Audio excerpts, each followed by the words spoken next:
It's gift giving season, so in today's video I'm going to be showing you how to make 3 easy, beginner friendly, affordable spa gifts that you can give to someone you love. The first one we're going to be making is a spa headband. We're going to be making some makeup remover towels, a head towel. If you want to see how to do them, just keep watching. If you're new to my channel, my name is Leslie. Please make sure to subscribe, give this video a thumbs up, hit the bell notification button to be notified every time I upload, and check out my website at soulpresscreate.com. Check out my Etsy, and let's jump into this video. Okay, so the first thing we want to do is think about what size we want these to be. You can make yours into different shapes or sizes. I'm going to make mine into a square, and I'm going to do 7 by 7. Whatever size you decide, you want to make sure that you're thinking about seam allowance. I'm going to make mine 7 all the way around, and I'm going to use a 1/4 seam allowance all the way around. So that's really going to make it about, by the time I sew it and flip it, it's going to be about 6.5 all the way around. And then draw out your pattern piece using those measurements. Once you have cut out your pattern piece, you want to decide what kind of fabric you're going to use. You can use, for the side that you're going to use to take out your makeup, you can use like minky fabric, or you can use like terry cloth. Buy a cheap towel at Walmart or something like that and use that as your back piece. And then for the other side, you can use something like cotton, flannel. Once you have your fabric cut out from your pattern pieces, you want to take them and place them right sides together, and then you want to clip or pin them all the way around. Make sure you mark your gap where we're going to flip it right side out. Once we have this pin or clip, we're going to take this to our sewing machine, and we're going to sew at a 1/4 seam allowance, starting here, working our way all the way around, all the way to our ending mark, and then we're going to make sure we backstitch at the beginning and end. We're going to sew at a 1/4 seam allowance. We're starting where we're going to end our little gap here at the bottom line of it, of that mark. And we're going to sew until we get to a 1/4 inch away from the fabric, from the end of the fabric. Make sure you stop with your needle down, turn your fabric, and pivot. And keep sewing onto the end, pivot, and keep doing that until you come back to the beginning of the little gap you're going to leave. Once you have sewn it, you want to take your scissors and you want to clip your corners as close to your thread as possible without snipping through it. You're going to stick your hand through the hole you left, and you're going to go to the furthest corner, and you're going to pull that through gently without breaking your stitches. Just keep pulling your fabric until it has all come through that hole. Then you want to take something like chopsticks that aren't too pointy, and you want to stick it through that hole and kind of poke out your corners very gently so that they will lay much nicer. Then you can take this to your iron and you can press it down. Once you have done that, you can take this to your sewing machine and you can top stitch all the way around, making sure that this gap right here, and this is why we don't trim that gap right there, because it will fold over and make that area close very nicely. So you want to take it to your sewing machine, top stitch it, and then you are all done. You have a cute little makeup remover towel. For the head towel, you're going to need your pattern piece cut twice, mirrored. You want to make sure that when you cut it out, you mark the placement on the pattern for the button. You're going to need a piece of elastic. This is about 4 inches, and it should just be able to be big enough to wrap around your button. And then you need a button. So what we're going to start off by doing is you're going to take your 2 pattern pieces and you're going to line them up right sides together. And then you're going to clip or pin on the raw edge all the way around here. You want to leave this straight edge alone. Once you have pinned or clipped that all the way around, you're going to take this to your sewing machine and you're going to sew at a 1/2 inch seam allowance. So now that you have sewn it, you want to take it to your serger and finish the raw edge, or finish it with your sewing machine using a zigzag stitch or overcast stitch, or however you would like, or you can use pinking shears. So now that you have finished off your raw edge, you want to fold it at a 1/2 inch all the way around to hem it, If you find that these areas where you have your seam are too bulky, what you can do is fold it to 1/2 inch, take your scissors and actually clip it where it's going to fold, making sure not to sew through your actual stitches, through the actual seam stitches that you have right there.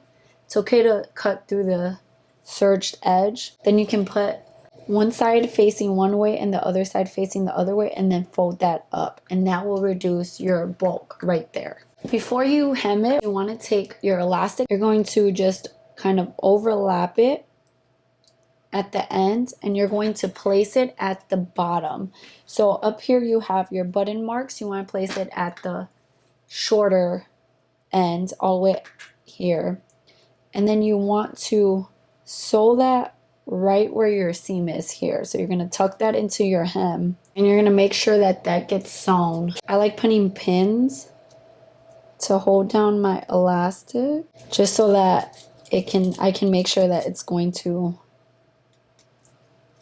stay there. So take this to your sewing machine and stitch down the hem all the way around. So once you have top stitched it, it should look something like this. Now the very last thing we need to do is to sew on our button. So the pattern has a button mark, so that is where you're going to sew on your button on one side. And I'm actually going to do this with my sewing machine, and I'm going to show you just how to do that. So your sewing machine should come with a button foot that looks like this. You want to put that on your machine. We're going to take our fabric and take our button and line it up here where the mark is at. Now if you look, let me bring you in closer. If you see, this presser foot has this little thing in the middle. So you want to line that up with the middle here of your button. I find this part to be a little tricky sometimes. And then you want to put your machine on a zigzag and you want to hand crank it. Again, that little middle part should be in between two holes.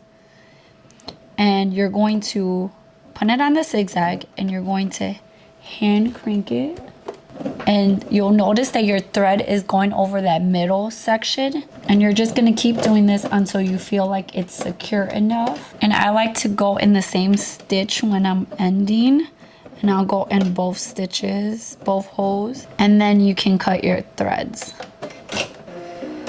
Then you'll see when you take it out, that little middle part basically just gives it some wiggle room.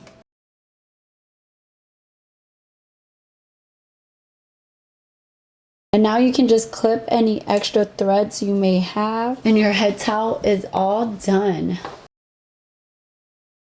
For our spa headband, we're going to get one piece that is going to be 5.5 by 37 inches long. This is going to be our main piece. We're going to want another piece that is 7 by 10, and this is going to be our bow. And then we're going to need one more piece that will be 2.5 by 5 inches. The last thing you're going to need is some elastic that's 1.5 to 2 inches. I only have 1 inch wide elastic. I'm just going to end up cutting twice what I need and then sewing at the top to make it 2-inch wide elastic. We're going to start off by taking our main piece and we're going to line it up right sides together at short raw edge here, and we're going to clip or pin this together. We're then going to take our bow piece and we're going to line that up right sides together along the short edge as well.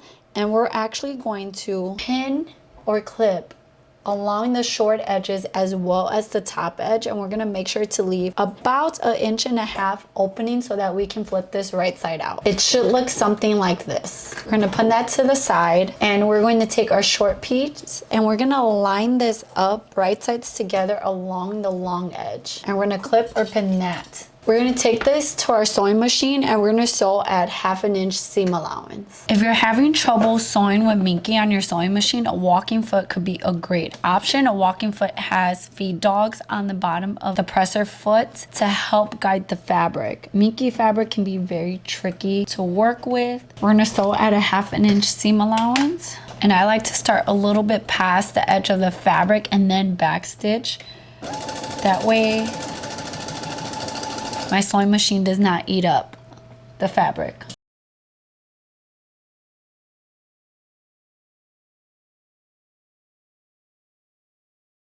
For the bow, we're gonna stop at 1/2 inch from the edge of the fabric. We're gonna turn our fabric with our needle down, and then we're gonna keep sewing until we reach to where we're gonna leave our gap. We're gonna backstitch. Then we're going to leave a little bit of a gap, about 1.5 inches. We're going to start stitching, make sure to backstitch, and then we're gonna go all the way until we reach 1/2 inch from the corner. We're gonna stop with our needle down, lift up our presser foot, turn our fabric, and keep sewing all the way to the end.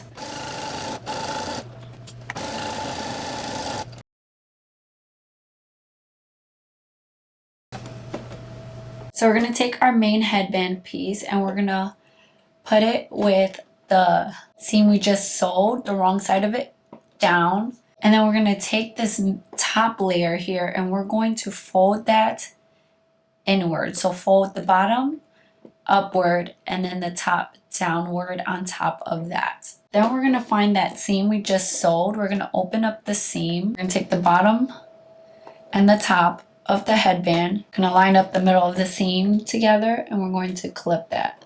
Then we're going to make sure that this middle section is tucked nicely, and we're gonna keep clipping as far as we can. We're gonna do the same thing on the right side, making sure that middle section is tucked in there.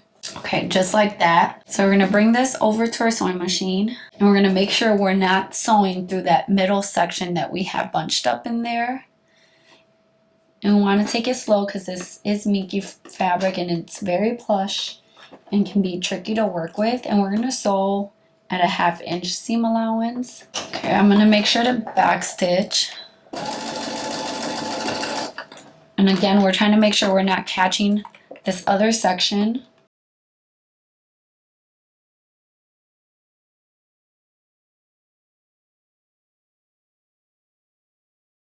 Once we get to that last clip that we just did, we're going to pull through here some more fabric, and then we're going to sew until we can't anymore. Then we're going to pull some more.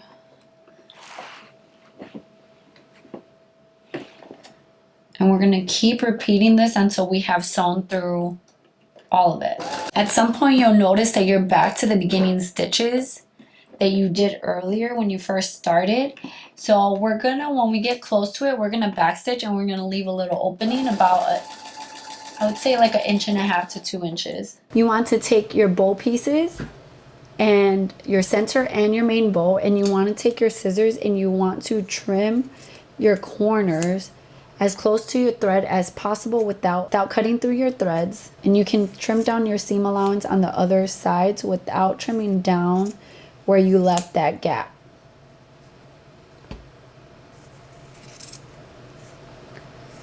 And then you want to take your hand and stick it through that gap opening that you left and start pulling your fabric out gently.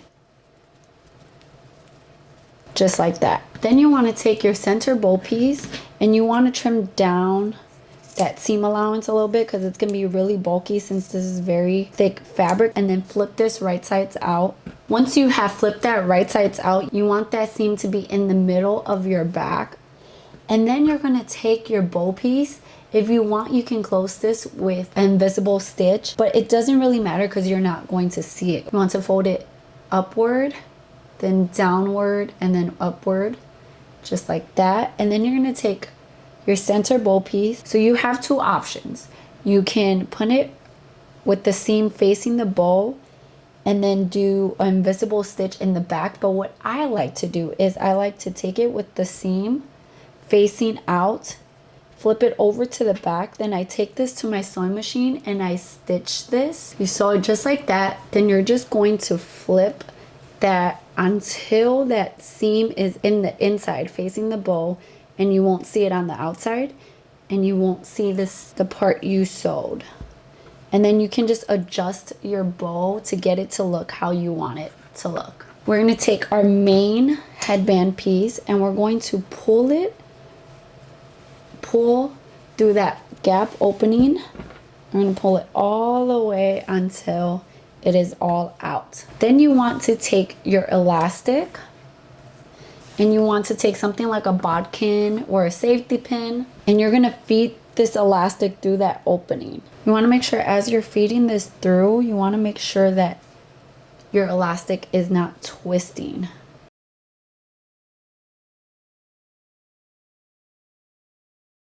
And you want to make sure that you're not losing the other end of your elastic. And you want to kind of just guide your fabric through that elastic. At this end, you can take a safety pin or a pin and make sure you just pin that to this side of your fabric. That way you know that it's not going anywhere. And then just keep guiding your elastic until you reach the other side. And you want to make sure you're taking your time with this, because you don't want to accidentally lose your elastic in there, because then you have to start all over again, and trust me, it's not fun. Once you get to the other side, you want to pull that through, and you want to make sure that you just kind of fix your elastic if it twisted in there. And then you want to take this to your sewing machine and you want to overlap them and use a zigzag stitch and sew it. So you want to take some needle and thread and you want to use a ladder stitch to close this section off.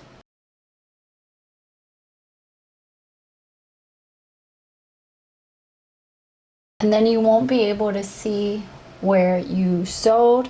It'll just blend in. You can do it with your sewing machine, but I feel like when you do it with your sewing machine, you're going to have like a little pinch and it's going to be able to stand out. So now we're just going to add our bow.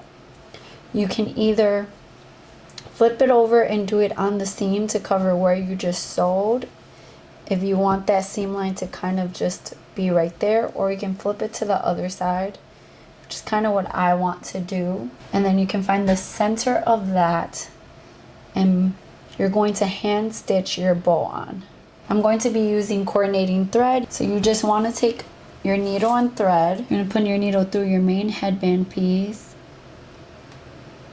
And then you're going to take your bow and you're going to take a piece here in the back by where the seam is, and you're going to pull and you're going to hold your bow down, and you're just going to keep stitching going in and out of each of them. And you want to make sure you're securing. So I'm just going to do this for all 4 sides, just so that I can make sure that it's like nicely secure. Once you have sewed it on, your headband is complete.